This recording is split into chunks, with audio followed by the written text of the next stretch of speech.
Admit to it. Admit to what? That you dead.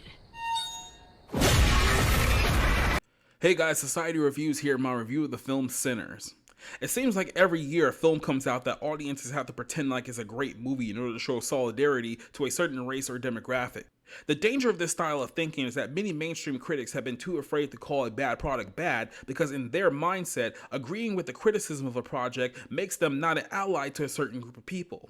A mindset like this is poison in the world of film criticism. However, if you're in the business of film production, it is great because essentially you can release one of the most mediocre films of the year and essentially gaslight critics into turning your movie into Oscar bait. That brings us to a little movie called Sinners. Ryan Coogler is arguably one of Hollywood's favorite filmmakers, as apparently everything he releases is absolute gold. Pair him up with one of his favorite actors to work with, Michael B. Jordan, a man who has been quite an upswing on Hollywood over the last 10 years, and put them in a project that is essentially vampires meet the Jim Crow South, and you have the latest movie from Warner Brothers Pictures. Set in Mississippi in the 1930s, because of course it is, the film follows two identical brothers, both played by Michael B. Jordan, who have recently come back from the city of Chicago working for the mob before ripping off their bosses and making it seem like a rival gang was the one who did it. Taking the money that they stole, they go back to Mississippi and buy a brand new juke joint that exclusively serves the black community.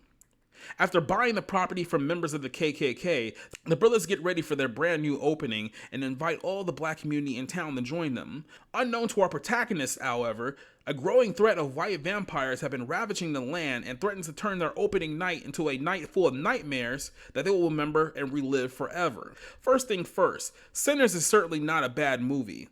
It's just a movie that doesn't make any sense. If the story was strictly about a group of brothers ripping off the mob and starting an alcohol joint in Mississippi and only focuses on the drama aspect of the storyline, this would be a far better movie and would have gotten a far better rating as a result. However, the problem is that this film is sold as a supernatural horror movie involving vampires.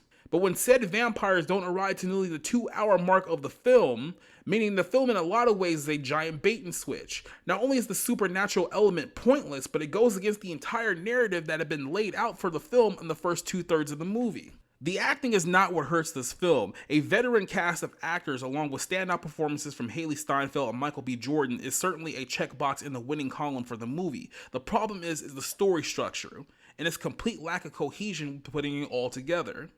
The movie has two narratives that don't have any business being mixed together.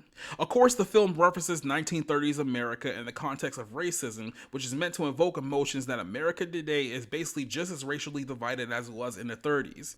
The film even gets to a point where after the conflict has seemingly come to an end, the movie stretches another 10 minutes to have a battle between the surviving characters and members of the KKK, as if somehow the movie forgot that it needed a little bit of fan service to satisfy the conclusion of the movie.